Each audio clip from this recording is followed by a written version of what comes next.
so much for joining me today. I am the Black Renegade Rising. I am simply a maven looking for my haven on the continent. And today I want to talk to you about the process of getting your passport and or visa. The best place to get information on passports is the USPS. So when you are new to getting a passport, that process is a bit streamlined in the respects that you will need to contact your local U.S. Postal Service. Mainly the office in your area. You'll either want to contact him or, again, like I mentioned, go on the website. Because if you live in any city that's sizable, they will tell you, usually it'll be listed out on the website, which locations actually accept passport applications. Again, you can fill it out, but you can't just send it in if you are a new first-time recipient or applicant for a passport, U.S. passport. You actually have to go into the passport office, which is located within the United States Postal Service office, or your post office, aka the best way to get information. And the reason why is the United States Postal Service is part of the government, and as most people know, governmental agencies tend to be slow in changing procedures and information on their websites. So the best way to make sure you've got the most up-to-date information is to actually speak with a live person if you can. That is one way you can ensure that the process is as streamlined and as smooth sailing as possible. Go in for your appointment with your application. You need to make sure you have your money, and they'll tell you which ways in which they accept payment, and have your application as well as the copies or the actual two identical photos. Some individuals may be able to take it with their own camera, but they do have some very specific requirements and pixel requirements as well. So you want to make sure you understand everything, because anything that is off will automatically result usually in a denial. They do not send it back saying, hey, you forgot to sign, and we'll get it taken care of. No, if you do not have your I's dotted and T's crossed, it will automatically be denied, and you will then be required to do that process all over again and pay out that large fee again. If you are renewing your passport, it is a much smoother process, even if it's been 10-15 years since you had one that is up to date. And again, that information can be found on the United States Postal Service website and or the State Department's website. They do both have information on renewing passports, getting passports for your small children like I had to do, and just a little bit of information on visas. A number of African countries require visas to enter. Nigeria is one of those countries. And another country that does not require a visa is Morocco, which I have been to a number of years ago. So being aware where you're going is important. You can definitely go ahead and look at the website for the embassy of that country to determine. I've also gotten a passport for China in the past, so let me just use China and Nigeria as two examples of how the visa process can vary. The visa process for China was literally a day-long process, and what that means is that we literally had to sit in an office with hundreds of other people for an hour just to have a 15-minute conversation with a Chinese official who looked over our paperwork, took our money, and told us to come back in a few days. And I know that sounds daunting, but what helped is being able to go to the website, which was actually fairly up to date, and getting the information on where to go. A lot of people are under the impression that a visa is obtained directly and only from the embassy of that country that you plan to visit. So, for example, the Chinese embassy or the Nigerian embassy. And that could not be further from the truth.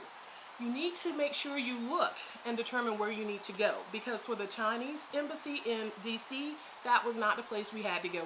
They actually had a separate office. And again, this information can vary depending on what part of the United States you live in, or what U.S. territory you may be living in, or what country you may be living in. So you may have a completely different process, but the best way to find out is going to that website for that country's embassy. So again, the Nigerian embassy or the Chinese embassy, and finding out what you would need to do as an American citizen to get that process started.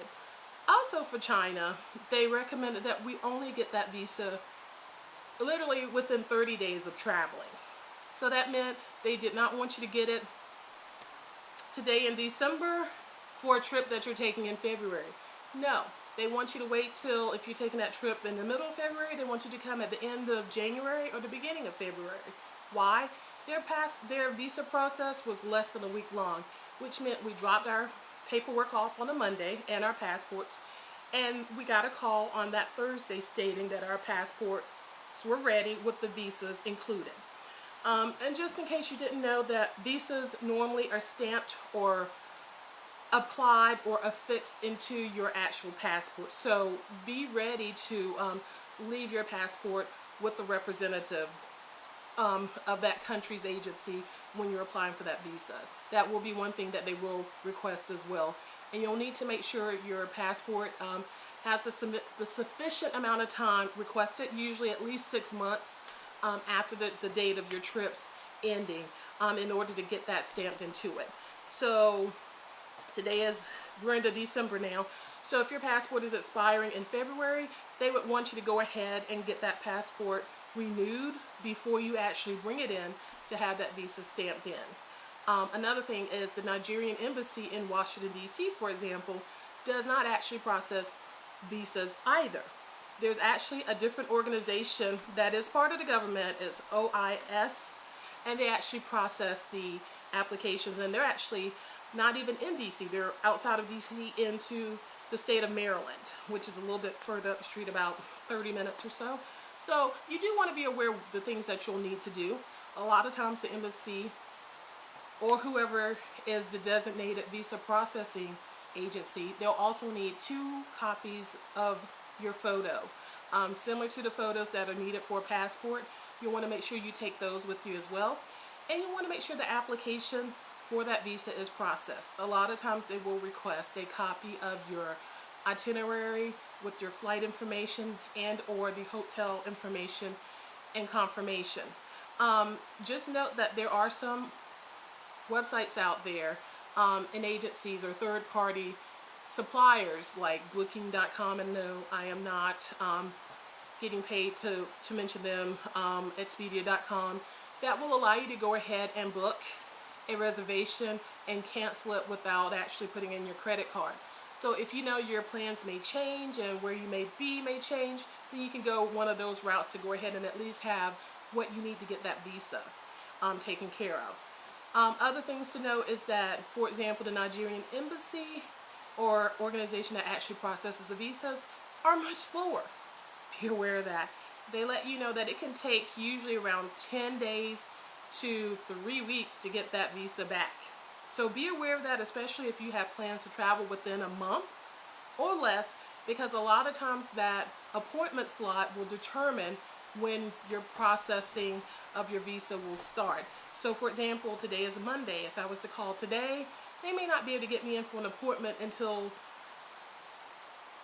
a week and a half from now, next Wednesday. So you have to be aware of that. Next Wednesday, and then you add on those 10 days to 3 weeks.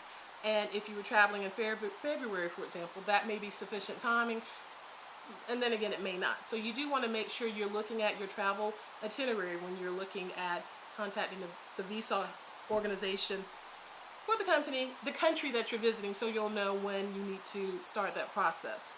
Other things to be aware of, again, is if you can call that visa organization and actually speak with them, that is your best bet for getting up-to-date information.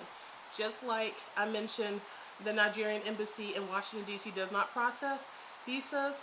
However, the Nigerian consulate in Atlanta does process visas. So again, there are regional differences that you'll want to be aware of, because you don't want to arrive at the embassy and find out you need to be at the consulate, or you need to be at some other address of the organization or the department that's actually processing the visas. Again, I will list below the State Department's website as well as USPS, United States Postal Service. And again, I am the Black Renegade Rising. I am simply a maven looking for my haven on the continent. And again, I hope you enjoyed this video. Please like and subscribe. And again, stay well, healthy, and safe. And thank you again for joining.